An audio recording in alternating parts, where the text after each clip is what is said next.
What is going on, fellow treasure hunters, and happy Mother's Day to all the moms out there. I hope that you're having an excellent day and getting all that appreciation that you well do deserve. Here in Corpus Christi, it is blowing 25, probably about 30 mile an hour sustained. It is just crazy, ridiculously windy. There is not going to be any water hunting today. So today, we're going to do a little thing we're going to call the Ask Me Anything. This is where I respond to all the comments anyway, but we're going to take some of the comments and some of the emails that I get frequently, and I'm going to answer those questions for you. So let's just get right into it. Question or email, I get this a lot. People fixing to come visit the area, they ask me, can I detect out on the island, on North Padre Island? Is it legal? I've heard it's not legal. What's the deal? Well, I'm going to tell you. First of all, let's define North Padre Island as from the Port Aransas ship channel all the way down to the cut, down around Mansfield, Port Isabel, somewhere around there. That section of island. The short answer, yes, you can detect on the island, with the exception of Mustang Island State Park and the Padre Island National Seashore.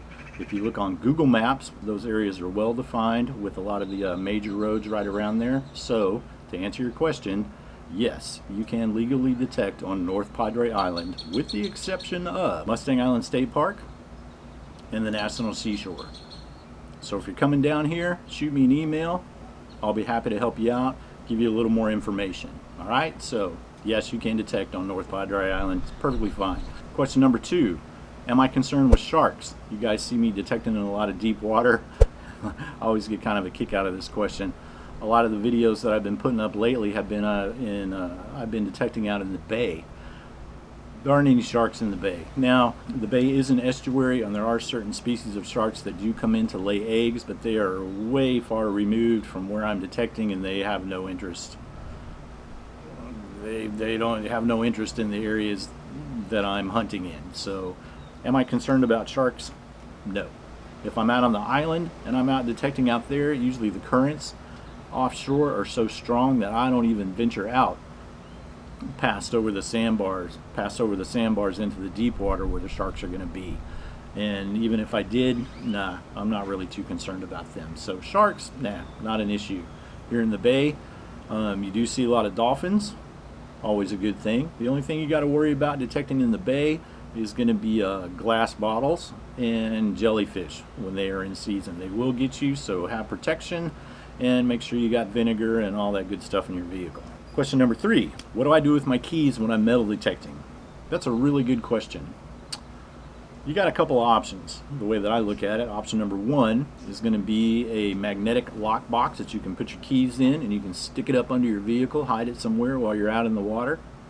Don't have to worry about it. Option number 2, which is what I do 99% of the time, is right here.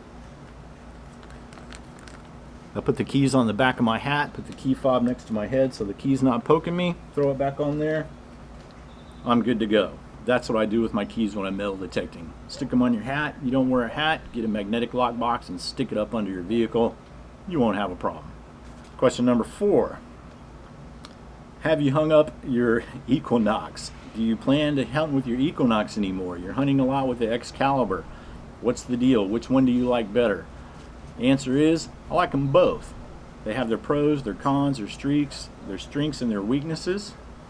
I've been hunting with the Excalibur quite a bit lately, just trying to get used to it, trying to get used to the subtleties and the tones. I do like the Excalibur because in our location and our waters, the Excalibur tends to be very quiet, where the Equinox can be a little bit chattery. I'm not saying that's a bad thing.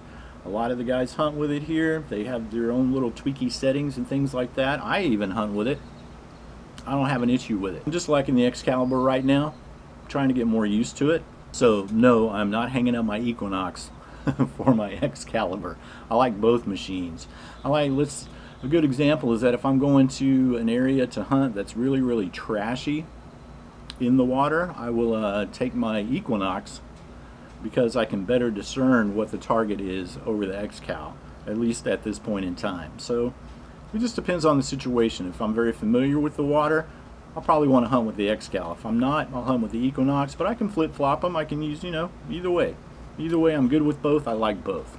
All right, on to the next question. Question number 5. People will just want to get into metal detecting, or they're looking to get into metal detecting on a budget. What is a good machine for under 200 bucks? Well, my personal recommendation is going to be the Minelab, what is it? The Minelab Vanquish 340. There'll be a link to that down in the description. You guys want to check it out. Why do I like that machine? I like that machine, number one, because it's a multi-frequency unit.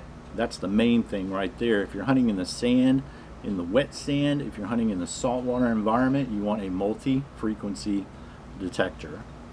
A lot of other detectors, a lot of well-known name brands, even their high-end name brands, are not going to work as well. They work, but they're not going to work as well, and they're going to give you a lot of problems in the wet sand and the salt water. I know plenty of guys here that have been hunting for 30, 40 years or more that have some high-end units from some well-known brands that are sitting in their closet or sitting in their garage gathering dust. Now, they might work great in the dirt, great for dirt fishing, but in the wet sand and the salt water, not going to happen. So I'm going to tell you to go with the Minelab Vanquish 340.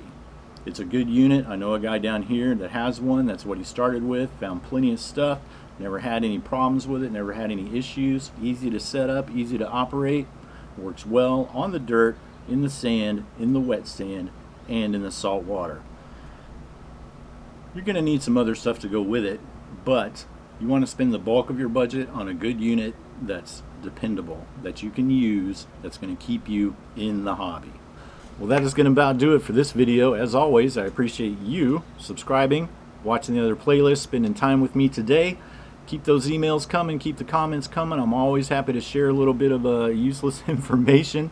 Happy Mother's Day, and we will see you on the next one. This is CrustyClad from a super windy Corpus Christi saying, see you later.